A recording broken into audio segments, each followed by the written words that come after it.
चलिए इसमें आप लोग पीके का ऑर्डर बताएंगे। पीके का ऑर्डर इसमें बता दें।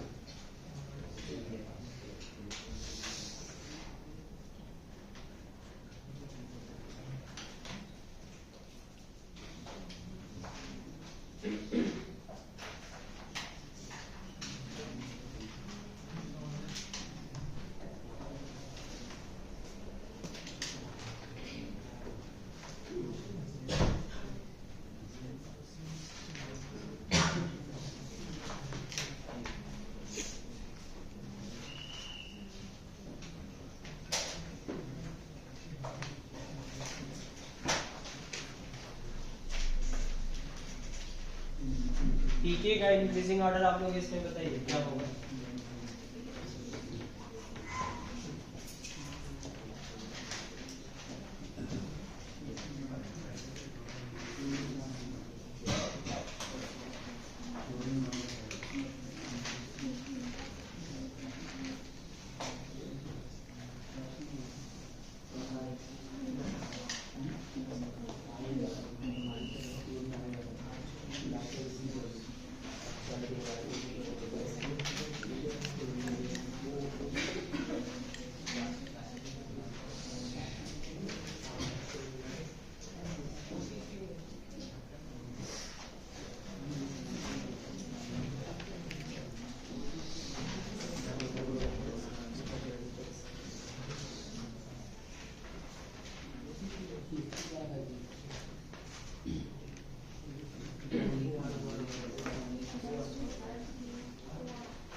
किसी का आंसर आया 1 4 और कोई डिफरेंट आंसर 1 4 3 5 2 ओके और कोई डिफरेंट आंसर 1 4 5 3 1 4 5 3 1 4 5 3 1 4 5 3 2 और कोई डिफरेंट आंसर। चलिए देखते हैं देखने का तरीका क्या है। मैं कैसे देखता हूं मैं आपको बता देता हूं। सबने देखिए क्या लगा है, बेंजीन की खोपड़ी से क्या लगा है, यही तो देखना है। सबके बगल में क्या है, बेंजीन। बेंजीन का इफेक्ट बराबर है। बेंजीन से बताइए यहाँ पे क्या लगा है, ये नो कैसा इफेक्ट है इसका, माइनस आई और माइनस। इसका बताइए प्लस आई प्लस एम है, इसका बोलिए माइनस आई इफेक्ट ही देखेंगे। प्लस एम भी होता है लेकिन माइनस आई यहाँ पे देखेंगे। इसका बताइए प्लस एम और पहले तो आपको ये पता होना चाहिए कि कौन सा ग्रुप कौन से इफेक्ट को बिलोंग करता है, ये एकदम क्लियरली पता होना चाहिए। समझ में आ रही चीजें, तभी आप क्वेश्चंस को बना पाएंगे। ऑर्गेनिक पोर्शन में एक जीओसी का पार्ट है, एक मैकेनिज्म है। ये दो पार्ट आपका इंपॉर्टेंट होता है। एक स्टीरियो है, स्टीरियो मैंने पढ़ा दिया। तो ये तीन पार्ट पे अगर आपकी अच्छी पकड़ है तो फिर आप ऑर्गेनिक के क्वेश्चंस बहुत इजीली बना लेंगे, कोई दिक्कत नहीं है। देख लीजिए, बताइए माइनस आई माइनस एम, इस पे क्या क्रिएट करेगा, प्लस। इधर आइए, यहां पर भी अगर हम देखें तो क्लोरीन का माइनस आई डोमिनेंट है तो इसके ऊपर भी प्लस होगा।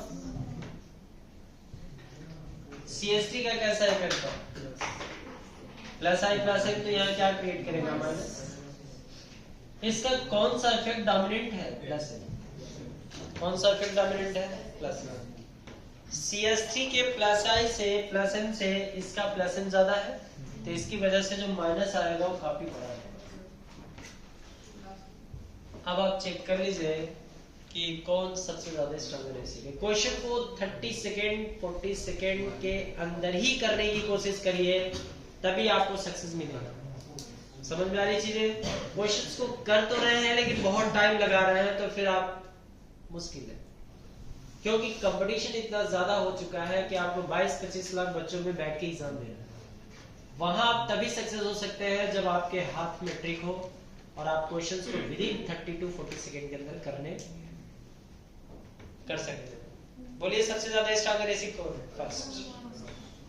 तो फर्स्ट सबसे ज्यादा स्ट्रॉन्गर है, उसके बाद फोर्थ है, फर्स्ट के बाद फोर्थ के बाद भाई इसी के रेफरेंस में तो देखना है ना। उसके बाद बोलिए, उसके बाद ये किसका ऑर्डर आया? एसिडिक। ये किसका ऑर्डर है? आपसे पीके का ऑर्डर पूछा गया, तो ऐसा ना हो कि पीके का पूछे और आप के का बताने चले। गलतियां कहीं भी हो सकती है, समझ में आ रही चीजें? आपको आता हुआ क्वेश्चन भी आप गलत कर सकते हैं अगर आप अन्य चीजों पे ध्यान नहीं दें। तो ये के का ऑर्डर है, पीके का ऑर्डर क्या हो जाएगा तब? पीके का ऑर्डर बोलिए 1 4 3 2 5। 1 4 3 2 5। किसने आंसर दिया था ये? 1 4 3 2 5 5 2। ठीक है ना? थोड़ा सा मिस्टेक किया। चलिए अगला क्वेश्चन देखते हैं। नेक्स्ट क्वेश्चन, मैं स्लाइड चेंज करूं, एक चीज और समझा दें।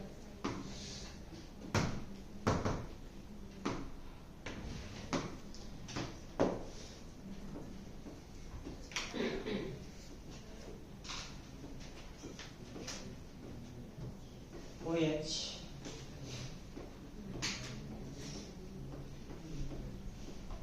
OH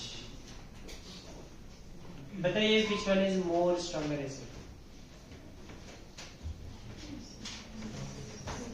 पैराफ्लोरोफिनॉल, पैराक्लोरोफिनॉल, कौन ज्यादा स्ट्रॉन्गर एसिड है?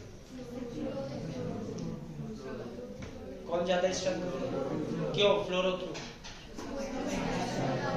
इसका माइनस साइड इफेक्ट ज्यादा है, तो इसका मतलब है कि इसका अगर माइनस साइड इफेक्ट ज्यादा है तो इसके अकॉर्डिंग इस पे प्लस बड़ा होगा, और इसका माइनस साइड इफेक्ट कम है तो इसके ऊपर प्लस छोटा होगा। तो which one is more stronger acid? Fluorophenol को ज्यादा स्ट्रॉन्गर एसिड होना चाहिए था, उसके बावजूद भी ज्यादा स्ट्रॉन्गर एसिड कौन है? रीजन बता देते हैं।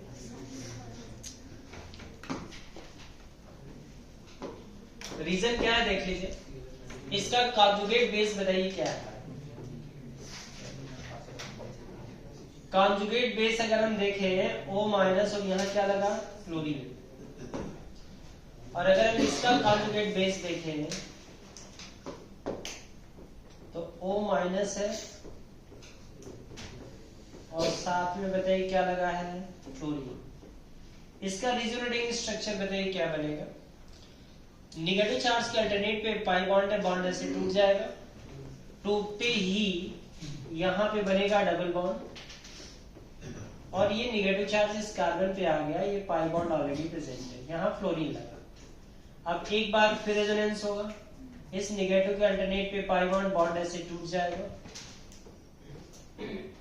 जब बॉन्ड ऐसे टूटेगा तो यहाँ इलेक्ट्रोफाइल न्यूक्लियोफाइल बॉन्ड की फॉर्मेशन करेंगे, डबल बॉन्ड हो, ये बॉन्ड ऑलरेडी प्रेजेंट है, यहाँ क्या लग गया? फ्लोरीन। अभी देखिए ये बॉन्ड ऐसे टूट गया तो यहाँ चार्ज कैसा आ गया? नेगेटिव। अब बताइए इसमें रेजोनेंस कहाँ जा रहा है? नेगेटिव के अल्टरनेट पे ये पाई बॉन्ड है तो बॉन्ड फर्दर टूट जाएगा। जब बॉन्ड फर्दर टूटेगा तो उस कंडीशन में यहाँ इलेक्ट्रोफाइल बनेगा, डबल बॉन्ड की फॉर्मेशन होगी, यहाँ नेगेटिव और ये डबल बॉन्ड, यहाँ लग गया फ्लोरीन, लगा ही है पहले से, और एक बार फिर रेजोनेंस होगा तो ये बॉन्ड ऐसे टूट जाएगा, इलेक्ट्रोफाइल न्यूक्लियोफाइल बॉन्ड की फॉर्मेशन करेंगे। आप बताइए इसमें टोटल कितने रेजोनेटिंग स्ट्रक्चर आपने बनाए? 5 बन गए हैं, 5 रेजोनेटिंग स्ट्रक्चर। लेकिन ऊपर वाले की केस में क्या होगा, क्लोरीन के पास वेकेंट ऑर्बिटल होता है। क्या होता है? Vacant orbital. जबकि फ्लोरीन के पास कोई भी वेकेंट ऑर्बिटल नहीं। समझ में आ रही है? तो जब हम पैरा क्लोरोफिनॉक्साइड का रेजोनेटिंग स्ट्रक्चर बनाएंगे तो इसमें टोटल 6 रेजोनेटिंग स्ट्रक्चर बनेगा। समझ में आ रही चीज है? 6 क्यों बन जाएगा? क्योंकि यहां पर देखिए जब निगेटिव आया तो अगर हम इसका रेजोनेटिंग स्ट्रक्चर बनाते हैं तो ये बॉन्ड तो ऐसे टूट जाएंगे ही, टूटते ही यहाँ इलेक्ट्रोफाइल का जनरेशन होगा और इससे बॉन्डिंग होगी। फिर ये निगेटिव इस कार्बन पे आएगा, पाई बॉन्ड ऑलरेडी प्रेजेंट है। रेजोनेटिंग स्ट्रक्चर सभी में कल आपको बताया ही था। तो ये बॉन्ड ऐसे टूट जाएगा, फिर यहाँ पे कहानी कुछ इस तरह से बढ़ेगी। ये पाई बॉन्ड यहाँ बन जाएगा, ये क्लोरीन है और यहाँ पे क्या लगा? Negative charge. अब आप बताइए इसके बाद क्या सीन दिख रहा है? सीन ये दिख रहा है कि क्लोरीन के पास चूंकि वेकेंट डी ऑर्बिटल है तो ये इलेक्ट्रॉन इस वेकेंट डी ऑर्बिटल को दे देगा और उस कंडीशन में ये जब इलेक्ट्रॉन अपना इसको देगा तो इसमें डबल बॉन्ड की फॉर्मेशन होगी। देखिए ये अपना एक इलेक्ट्रॉन इसको दिया तो यहाँ डबल बॉन्ड की फॉर्मेशन हो जाएगी। तो ये तो डबल बॉन्ड ऐसे लगा, यहाँ क्या बन जाएगा? Double bond. जब अपना एक इलेक्ट्रॉन इसको देगा तो यहाँ पे नेगेटिव चार्ज और ये डबल बॉन्ड। फिर इसके अल्टरनेट पर ये पाई बॉन्ड है, फिर ये बॉन्ड टूट जाएगा, फिर आगे जाएगा। तो कहने का मतलब है कि इसमें टोटल 6 रेजोनेटिंग स्ट्रक्चर्स बनेंगे due to vacant of D orbital. तो ये वाला रेजोनेटिंग स्ट्रक्चर नीचे वाले में नहीं बना है। समझ में आ रही चीज है? जबकि ऊपर वाले में बना है। तो जहां ज्यादा रेजोनेटिंग स्ट्रक्चर्स होते हैं उसकी स्टेबिलिटी क्या होती है? ज्यादा होती है। तो आप बताइए कि पैरा क्लोरोफिनॉक्साइड आयन और पैरा फ्लोरोफिनॉक्साइड आयन में कौन ज्यादा स्टेबल बेस है? Para chlorophenoxide ion. समझ में आ रही चीज है? और चूंकि ये ज्यादा स्टेबल बेस है तो मोस्ट स्टेबल बेस हमेशा क्या होते हैं? Weak base. तो काउंटर पार्ट क्या होगा? Strong base. रीजन समझ में आ गया? चलिए आप बताइए अगर पैरा पोजीशन पे ब्रोमीन होता तो क्या होता? अगर मैं पूछ लूं कि पैरा क्लोरोफिनॉल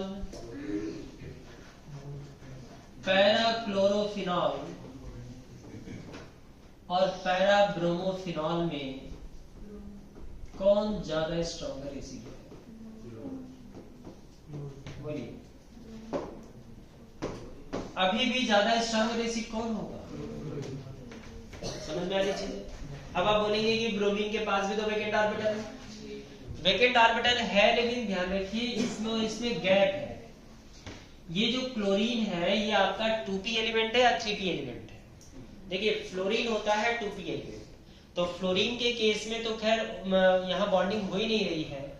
क्लोरीन यहाँ पे 3p एलिमेंट है, थर्ड पीरियड का एलिमेंट है, और ब्रोमीन यहाँ पे 4p एलिमेंट है। तो यहाँ एनर्जी का गैप ज्यादा है। एनर्जी का गैप ज्यादा हो जाने की वजह से हम क्या बोल सकते हैं कि यहाँ पे बॉन्डिंग स्ट्रॉन्ग नहीं होगी। तो उस कंडीशन में अभी भी ज्यादा स्टेबल कौन होगा? पैरा क्लोरोफिनॉक्साइड। ठीक है? ओवरलैपिंग भी स्ट्रॉन्ग और वीक होती है। तो उस कंडीशन में ध्यान रखेंगे कि para chlorophenol will be more stronger acid than para fluorophenol and para bromophenol. ठीक है? तो एनर्जी गैप चूंकि बढ़ गया है ब्रोमीन में और कार्बन में एनर्जी का गैप बढ़ गया, इसलिए यहाँ पे ओवरलैपिंग स्ट्रॉन्ग नहीं होगी। तो ये भी वीक होगा, ये स्ट्रॉन्ग है। तो समझ में आ गया ना पूरा आप लोगों को? तो ये आप नोट डाउन कर लीजिएगा। ठीक है?